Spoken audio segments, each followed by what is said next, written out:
Well, I've got some parts in for the Jeep. We're on a budget, so we're slowly building our Jeep up over time. It's just the way it's got to be for us.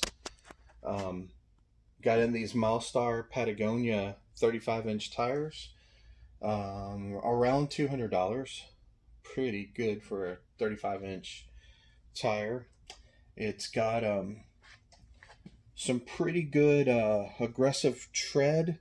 This middle tread makes it run smooth down the road, and then these shoulder lugs help dig into the dirt and mud and grab a hold of rocks. It has stone ejectors in the middle. The only issue that I've kind of got with it is these lugs are pretty close together, so I don't think that's going to clear out mud as good as maybe these that are a little bit wider. But I've seen some videos where they do okay in the mud. They're supposedly fantastic and everything else. Sand, rock, whatever, slick roads, wet. But mud, Up here is some hardware for this bumper that's laying on the floor there by the bike. Smitty built Gen 2, I think, XRC bumper. So we're going to have quite a few little upgrades over the next week or so. Okay, I wanted to compare these before I put them on, so I'll remember if nothing else.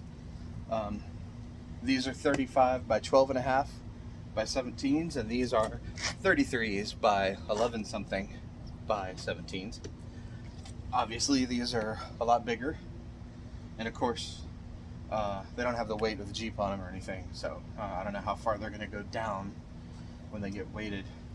The shoulder lugs are a lot more open than these all-terrain tires, these skinny little lugs.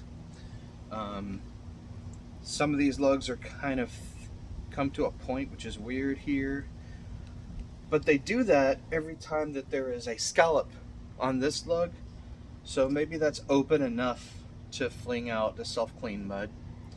There is some siping on this tire as well, hopefully enough to be have good traction on the wet pavement.